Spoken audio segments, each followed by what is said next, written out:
자, 여러분 안녕하세요. 황준범입니다. 자, 이번 제 2022년도에 시행한 회계관리 2급 6월달 거를 시작하도록 하겠습니다. 자, 회계관리 2급 6월달 거는 2022년 중에 네 번째로 시행한 회차입니다. 그래서 이번 2023년도 계획은 3월달 거하고 6월달 거를 이제 먼저 올릴 계획이었고, 지금 이제 제가 이후 이제 추석에도 시간이 좀 남을 것 같기 때문에, 그래서 9월달 거하고 12월달 거를 미리 내년 이제 상반기에 올릴 거를 이제 그 이번 하반기 때 올리고, 나머지 1월 그 다음에 5월 그 다음에 7월, 그 다음에 11월이었네요. 그게 이제 그 나머지 4개는 내년 상반기 걸로 해가지고 추가적으로 업로드가 가능할 거라 생각을 합니다. 그렇기 때문에 일단 최대한 할 수 있는 업로드는 최대한 하고, 이제 독자분들이 제 이제 프리 해설을 보시고 마음에 드시고 저는 뭐 언제든지 구독 버튼 눌러주시면 저도 열심히 하도록 하겠습니다. 자, 꼭 시험 합격하시고요. 저는 문제 1번부터 한번 보도록 하겠습니다. 자, 회계관리 2급 문제 1번입니다. 자, 다음 중 재무상태표 작성 기준에 관한 의견으로 가장 옳은 설명을 한 사람은 누구인가입니다. 자, 이 문제는 핵심 키워드가 뭐냐면은 재무제표의 작성 기준이에요. 그러면은 재무제표 작성 기준은 이제 1장에 해당하는 그 재무제표의 기본 개념에 대한 설명을 하잖아요. 근데 기본 개념 중에 설명할 부분이 가장 중요한 걸 3가지를 뽑는다면은 그 첫 번째가 뭐냐면은 총액주의의 원칙, 그 다음에 상계기능 금지. 근데 예외적으로 자본은 상계가 가능하죠. 그 다음 세 번째, 여러분들이 꼭 알아야 되는 거, 유동성 배열법. 현금화가 가장 빠른 순으로 해야 된다라는 얘기. 그러니까 이 3가지를 가장 이제 중요시하게 생각을 하고요. 그 다음에 이제 뭐 이런 거 있잖아요. 유사한 항목은 뭐 통합 표시를 한다. 뭐 이런 부분도 있었고, 그 다음에 또 몇 개 있었죠. 뭐 잉여금 구분 뭐 이런 거 하고 이런 거 있었죠. 그런 얘기에 대한 설명이라고 보시면 됩니다. 자, 그렇다면 철수부터 한번 설명해 보도록 하겠습니다. 자, 철수. 재무상태표의 자산은 금액이 큰 순서대로 보여줘야 합니다 라고 되어 있잖아요. 금액이 큰 순서입니까? 아니죠. 금액이 큰 순서가 아니고 현금화가 가장 빠른 순이에요.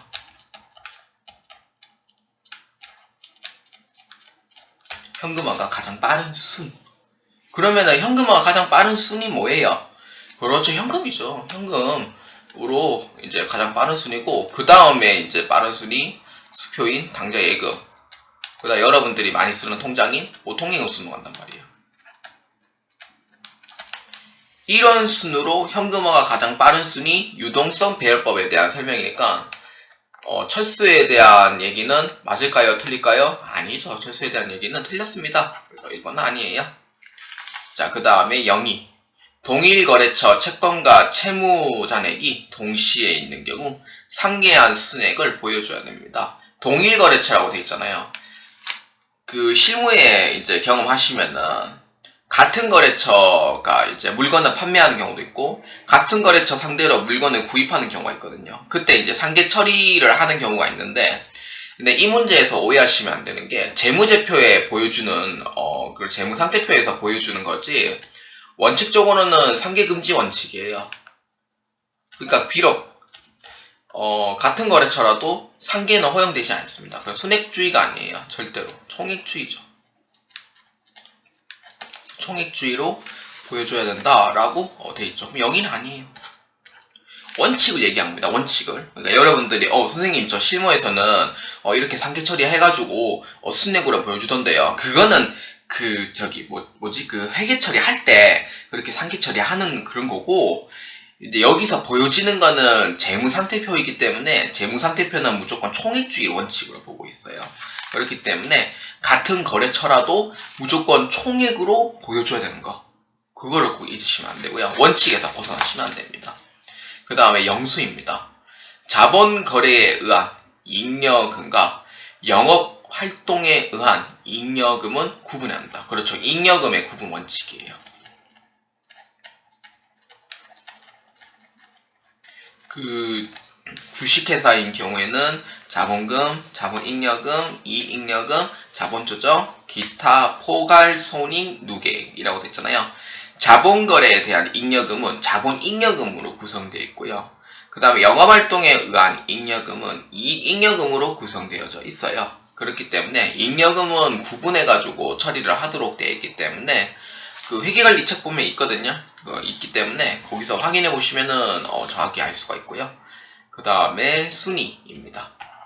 기준 계상한 가지급금은 유동자산으로 그대로 보여줘야 한다. 이건 임시계정 과목인데 임시계정 과목은 공시 불가능이에요. 어떤 거예요? 공시 불가능한 게 그렇죠. 현금, 과부조, 그 다음에 가수금, 그 다음에 가지급금 이렇게. 물론 미결사인의 계정 과목이 있긴 한데 요새는 안 써해가지고 일단 이제 임시계정 과목인데 요거는 재무 상태표에 못 들어가요. 그렇기 때문에 그대로 보여줘야 한다 라는 부분이 틀렸죠. 보여주면 안 되죠. 순위도 틀렸어.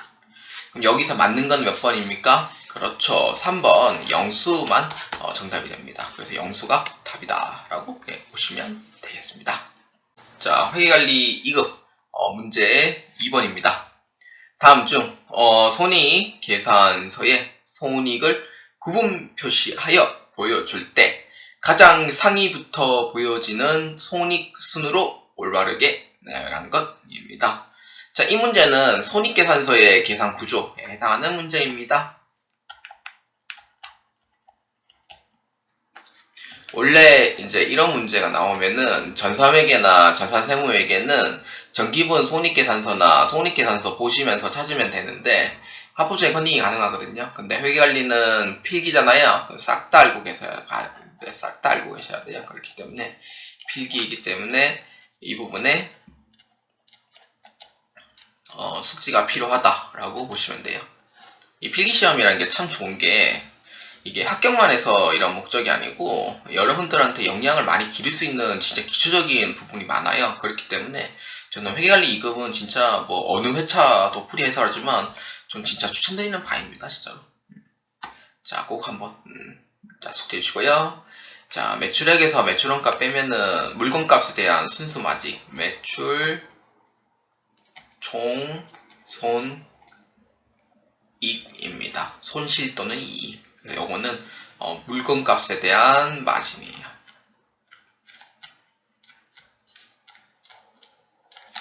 그 인터넷 강의나 들으셔서 알겠지만 매출액은 내가 물건을 이제 데려온 금액에 마진을 붙여서 판매를 하는 거였고 매출 원가는 내가 물건을 구입했을 때 순수 원가를 의미합니다. 이거는 인터넷 강의나 어디서 다 들었을 거예요. 자, 그 다음에 판매비와 관리비를 빼면은 자, 영업에 관련된 부분이에요. 그렇기 때문에 이 부분은 영업 손실 또는 영업 이익이 됩니다. 그래서 영업 손익입니다. 그래서 요거는 물건을 판매하기 위한 그러니까 간접 대응이죠. 그래서 영업 관련 이제 비용을 이렇게 이제 차감을 하는 겁니다. 차감을 하면은 영업 손익이 됩니다. 그래서 우리 그 신문에 뜨죠. 1분기 뭐 삼성전자는 얼마입니까? 2분기 삼성전자 영업이익은 얼마다? 이렇게 신문에 뜨잖아요. 경제지 신문을 보시면은 아마 영업손익이 얼마인지 그런 부분에 좀 보셨으면은 이것은 회사에 관련된 영업이구나 라는 정도는 이해를 하실 수가 있을 겁니다. 자, 그래가지고 영업과 관계없는 영업의 수익은 더해주고요. 영업의 비용은 빼줍니다. 그래서 이거를 법인세 차감전순이익, 그러니까 즉 세전이익이라고 부릅니다. 세전손익. 그러니까 이거는 세금을 차감하기 전 금액이에요.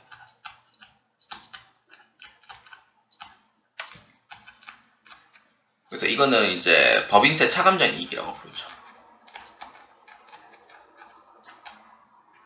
이라고도 불러요.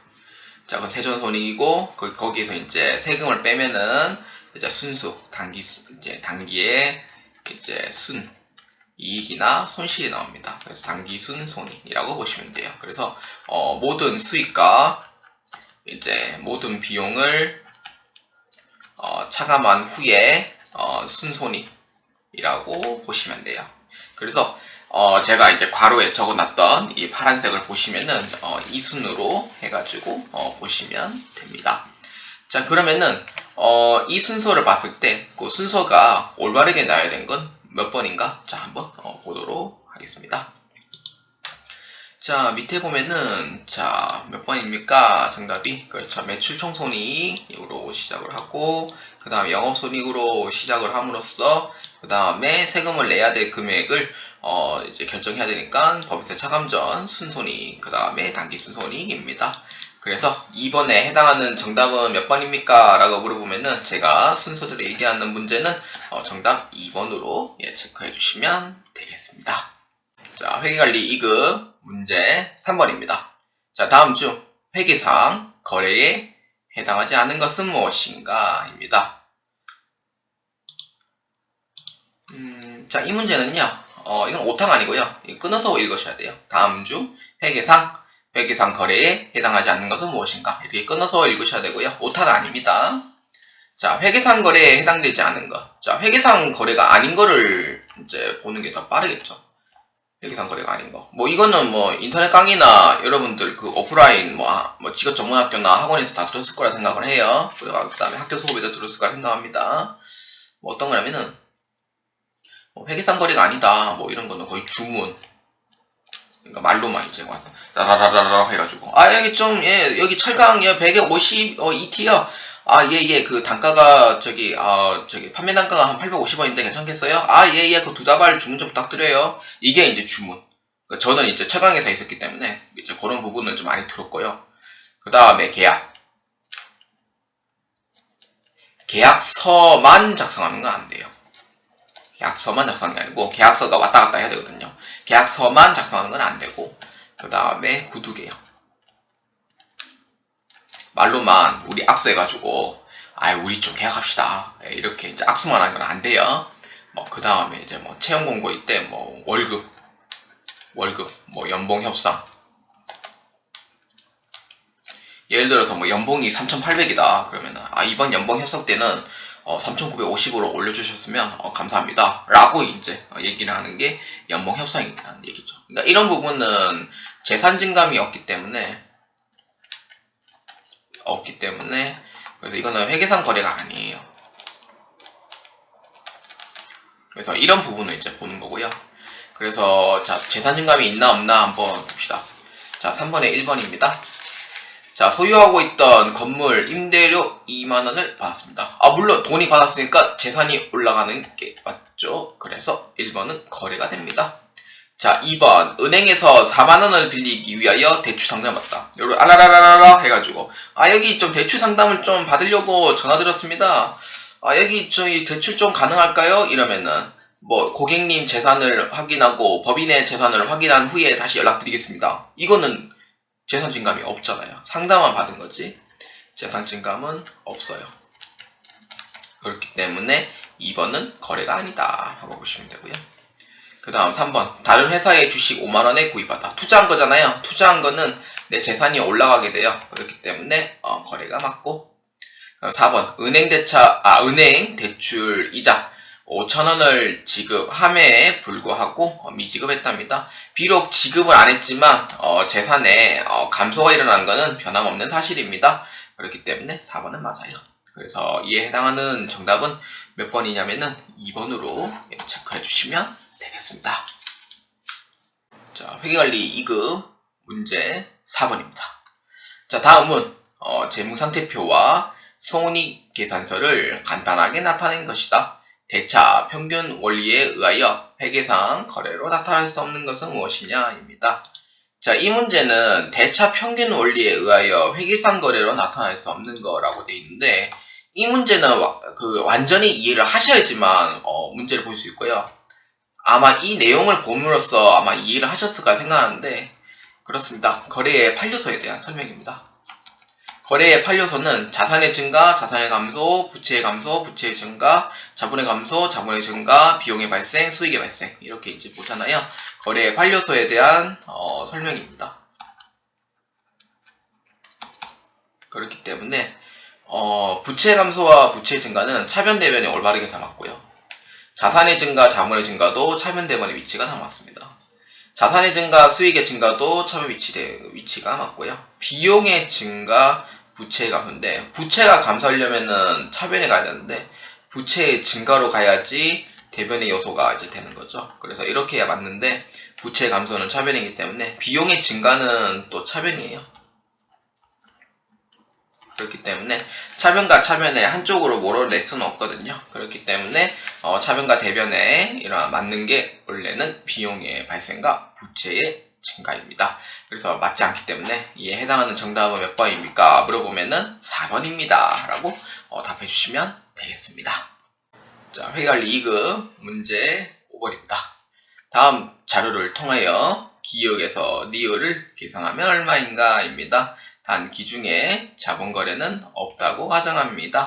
자, 이 문제는 시간이 조금 걸리는 문제이긴 한데 일단 한번 보도록 합시다. 일단 일단 산식을 먼저 적자면은 이렇게 돼요. 첫 번째 자산에서 부채 빼면은 자본입니다. 자본 등식이죠. 자본입니다. 그래서 기초는 기초 따로, 기말은 기말 따로 해가지고 이렇게 해주는 거고요. 그래서 이거를 이제 첫 번째, 이걸 두 번째, 이렇게 두 번째 이렇게 따로따로 이제 보셔야 돼요. 보는 거고 두 번째는요. 이제 기말자본 금액이 얼마 이제 나올 거잖아요. 기말자본 얼마, 기초자본 얼마 해가지고 여기서 이제 회사의 단기순이 이렇게 나와요. 손익법이죠.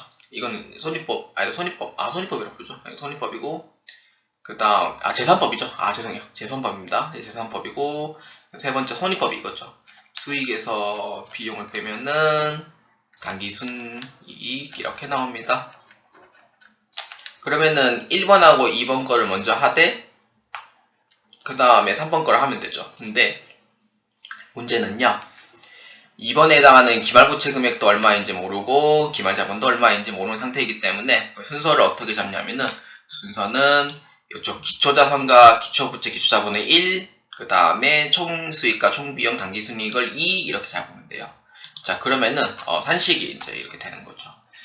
자, 기초자산에서 기초부채를 빼면은 기초자본이 나온대요. 자, 그러면은 역으로 해주면은 그럼 기초자본이 600원이 나오려면은 기초부채가 200원 있어요. 그럼 기초자산 얼마 나와야 돼요? 그렇죠. 역으로 마이너스는 플러스 요인이 되기 때문에 기초자산은 800원이 돼요. 그래서 기역에 해당하는 부분은 800원이 됩니다. 그래서 1번의 답은 아니에요. 그래서 기역은 800원이라는 게 나오게 되고 자, 그 다음에 두 번째 라인입니다. 총수익과 총비용을 빼면은 순이익이 나와요. 그러면 총수익이 700원이고 총비용이 얼마로 해야 단기순이 200원이 나올까요? 그렇죠. 500원을 차감해야지 단기순이익이 200원이 나오게 됩니다. 그렇기 때문에 총비용은 500원이다 라고 보시면 돼요. 그러면은 선생님 2번하고 3번 중 답이 되겠네요. 그럼 여기서 찍으면 되나요? 안 됩니다. 찍으면 안 돼요. 자, 여기에서 우리가 중요한 키가 하나가 있어요. 뭐냐면은 이 디귿에 대한 이 금액을 정확히 아시면은 찾을 수가 있어요. 자, 그러면은 이제 제3법에 의해서 자, 한번 보도록 합시다. 자, 기말자본은 얼마인지 몰라요.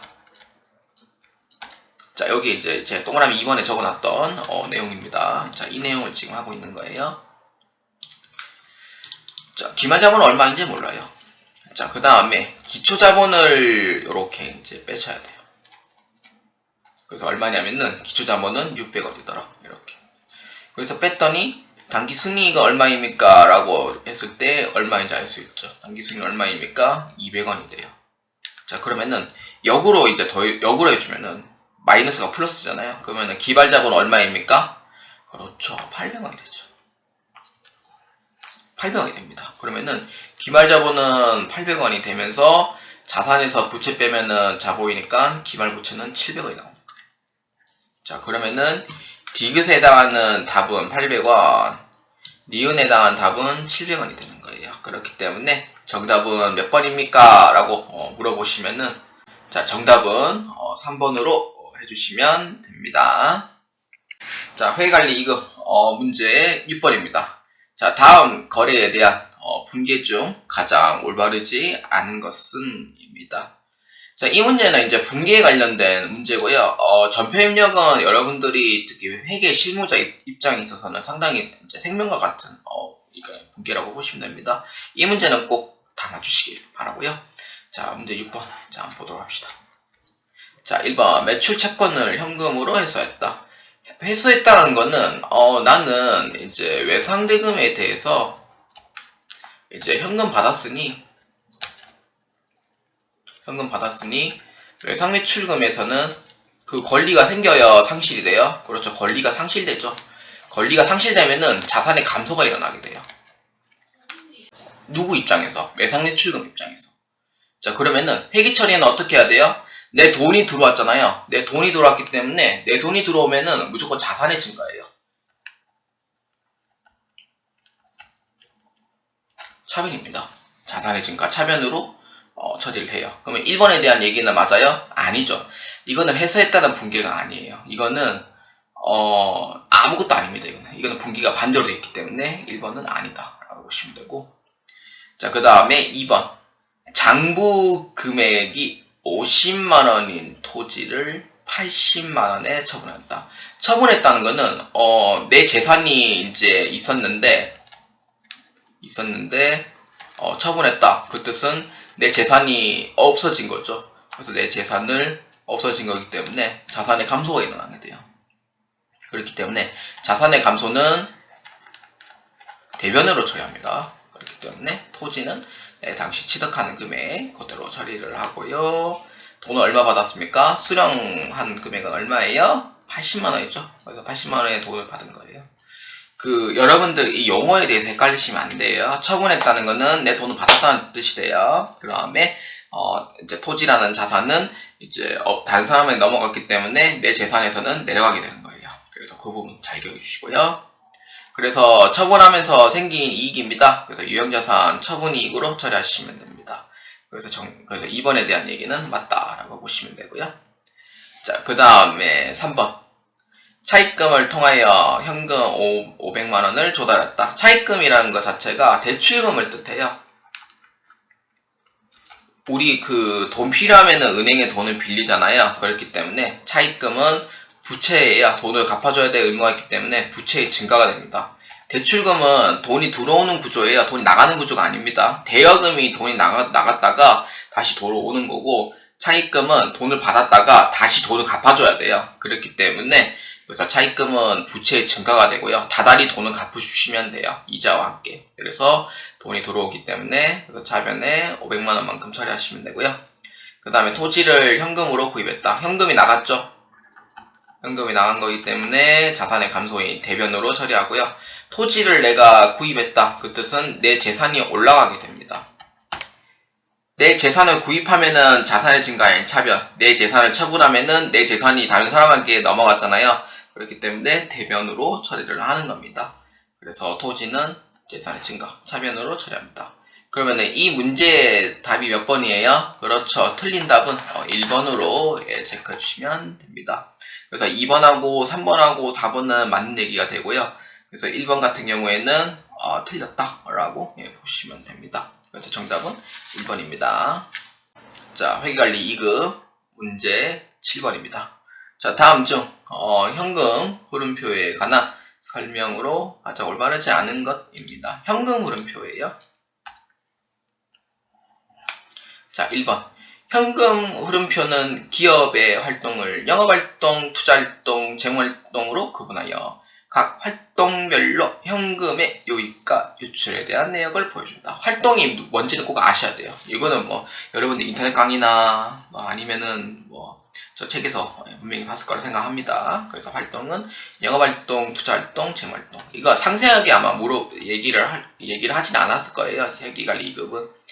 회계관리 1급부터는 이거 상세하게 물어보거든요. 그렇기 때문에 그래서 활동은 3가지 활동이고 맞다라고 보시면 되고, 자, 그 다음에 2번. 영업활동의 현금 흐름을 통하여 유형자산, 투자자산, 그 다음에 무형자산 등 자산의 취득과 처분으로 인한 현금 흐름을 파악할 수 있다. 유형자산, 투자자산, 무형자산에 대한 취득과 처분은요, 이거 영업활동이 아니에요. 영업활동은 약간 좀 현금과 관련돼 있는 거. 갈려 있는 거 이쪽을 영업활동으로 보는데 유형자산, 투자자산, 무형자산은요. 이거는 이제 말 그대로 회사의 이제 이익과 그 다음에 시세 차이 목적으로 하고 있는 투자 쪽에 해당이 돼요. 그래서 투자 활동에 해당이 됩니다. 그래서 2번은 틀렸다 라고 보시면 되고요. 자, 그 다음에 3번 재무활동 현금 흐름을 통해 장단기 차입금의 차입금 상환, 신주 발행, 배당금 지급으로 인한 현금 흐름을 파악할 수 있다. 재무활동은 약간 좀 자본 쪽으로 생각하시면 돼요.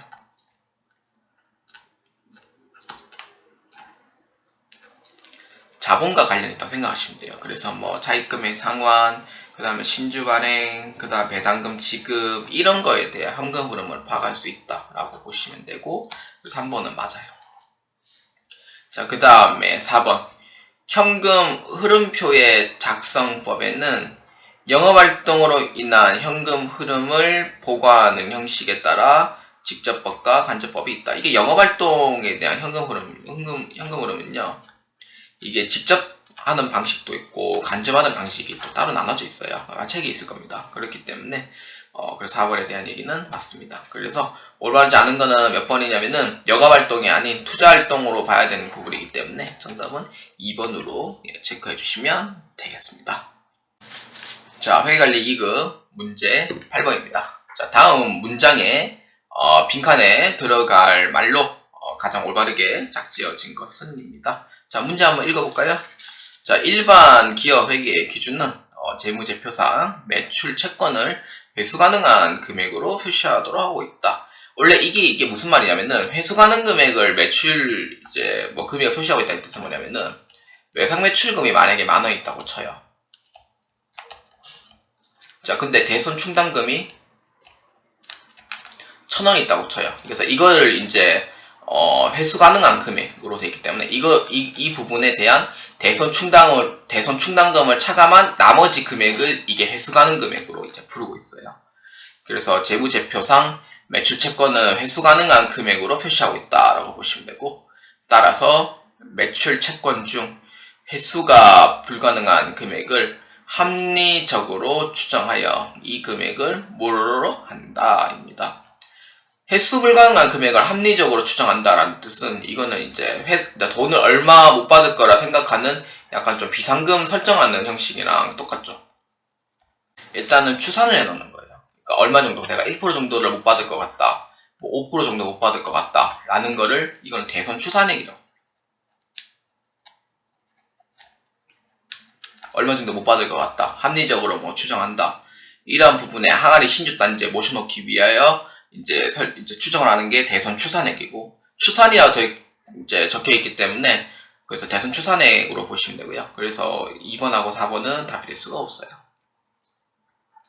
자, 그 다음에 계속해서 매출 채권에서 차감해야 되는데 매출 채권을 직접 차감하지 않고 무엇이라는 계정 감목을 통해 간접적으로 간소하게 된다. 추산을 하면은 항아리 신주단지에 이제 모셔놓잖아요. 그거를 대손 충당금이라고 불러요. 우리가 이제 비상금 개념으로 우리가 내가 사용을 하겠다라고 하는 거는 대손 충당금. 근데 추정을 한다는 거는 대손 추산액이고요. 그래서 대손 충당금이 됩니다. 그래서 이거 답이 될 수 없죠. 그럼 정답은 1번이 돼요. 그래서 니은에 대한 대손 충당금 이렇게. 자, 그래서 자산의 감소액을 비용으로 처리해야 되는데 이때 사용한 비용이 뭐예요? 우리가 회수를 못했을 때 쓰는 계정한 비용 있죠? 그게 바로 대손 상각비죠. 그래서 정답은 1번으로 체크해 주시면 되겠습니다. 자, 회계관리 2급 문제 9번입니다. 자, 다음 중 계정 과목의 분류로 가장 올바르지 않은 것. 뭐 이 문제도 원래는 전산회계 같으면은 계정 과목의 조 등록에서 그냥 보면 되는데 이 문제도 어떤 계정 과목인지는 꼭 알고 계셔야 돼요. 뭐 나와도 결산 쪽 계정 과목이네요. 자, 올바르지 않은 것. 미수 수익은 수익이라고 부를 수 있잖아요. 미수 수익은 돈을 받을 수 있는 권리, 즉 자산 계정 과목입니다. 그 다음에 2번 선수 수익은 이제 문제가 생겼을 때 반환해줘야 되는 의무. 그래서 부채. 선급 비용은 내가 미리 낸 자산. 근데 혹시나 해지해버리면 다시 받을 수 있는 권리가 있어요. 그렇기 때문에 자산. 미지급 비용은 내가 돈을 줘야 될 의무, 부채 계정 과목입니다. 그래서 정답은 올바르지 않은 거는 1번으로 체크해 주시면 되겠습니다. 자, 회계관리 2급 문제 10번입니다. 자, 다음 중 유가증권에 관한 설명으로 가장 올바르지 않은 것은 입니다. 유가증권이라고 부른다 하면은 그 단기매매증권, 그 다음에 매도가능 증권, 그 다음에 그 만기보유증권, 이 세 가지를 뜻합니다. 사채를 만기일까지 보유할 수 있는 채무증권, 단기 시세 차익 목적으로 하는 단기매매증권, 그 다음에 장기 투자 목적으로 하는 매도가능 증권을 의미합니다. 그래서 이제 이 두 가지는 지분증권이라고 또 부르기도 하죠. 그 다음에 만기보유증권은 채무증권이라고 부릅니다. 왜냐하면 사채에 관련된 부분이라. 그래서 채무증권이라고 보시면 돼요. 자, 그래서 올바르지 않은 거 자, 봅시다. 자, 1번. 유가증권은 재산권을 나타내는 증권을 말한다. 맞는 거죠. 재산권이죠. 내야 될 그 재산이기 때문에 그래서 자산으로 이제 분류가 됩니다. 그래서 투자자산 쪽으로 분류가 되죠. 그 다음에 2번. 지분증권은 단기매매 증권 또는 매도하는 증권 중 하나로 분류할 수 있다. 이거는 뭐 전사회계에는 많이 나오는 레파토리 중 하나인데 이게 이제 단기 목적으로 한다고 했을 때 단기매매 증권으로 선택하면 되고 장기 목적으로 했을 때는 매도가능 증권으로 그냥 선택을 하시면 돼요. 본인이. 그러니까 용도에 맞게 선택을 하면 되는 거고. 자, 그 다음에 3번. 단기 매매 증권은 주로 단기간 내에 매매 차익을 얻을 목적으로 유가증권의 매수 매도가 적극적으로 빈번하게 이루어진 것을 말한다. 당연히 이제 단기 쪽이니까 당연히 매수 매도는 적극적으로 이루어지는 게 맞아요. 자, 그 다음에 4번. 만기 보유 증권이나 매도하는 증권으로 분류되는지 여부를 먼저 판단한 후에 나머지는 만기 보유 증권으로 단기 매매 증권으로 분류한다. 4번에 대한 얘기는 좀 애매하죠. 근데 10번의 답은 4번이 되고요. 만기 보유 증권이나 매도하는 증권으로 분류되는지 여부를 먼저 판단한 후에 나머지는 단기 매매 증권으로 분류한다. 솔직히 저는 4번에 대한 얘기가 솔직히 이해가 잘 안 되는데 이게 100% 해설이 정확하진 않아요. 근데 제가 생각하는 해설로는 만기 보유 증권도 아니에요. 매도하는 증권이에요. 그러니까 분류가 되는지 여부를 판단하는 거예요. 근데 만약에 분류 변경이라고 한다고 치면은 만약에 시장성을 상실을 했는데 시장성이 다시 생겨서 단기매매 증권을 하겠다라고 하면은 분류 변경 가능하고 매도하는 만기 보유 증권이 시세가 1년 이내로 되는 경우에는 그러니까 단기매매 증권을 바꿀 수가 있어요. 근데 먼저 판단한 후에 매도하는 그러니까 단기매매 증권을 한다라는 뜻은 아니니까 그런 뜻은 아니고 이거를 만약에 분류를 된다고 했을 때 제 생각에는 아마 선택을 하지 않을까 선택을 해야 된다라는 그런 해설이 아닐까 싶어요. 그래서 선택을 한다라는 의미가 맞다고 보는데 4번에 대한 얘기는 아예 다 그냥 틀린 답이 돼요. 그래서 그렇기 때문에 정답은 4번으로 보시면 되겠습니다.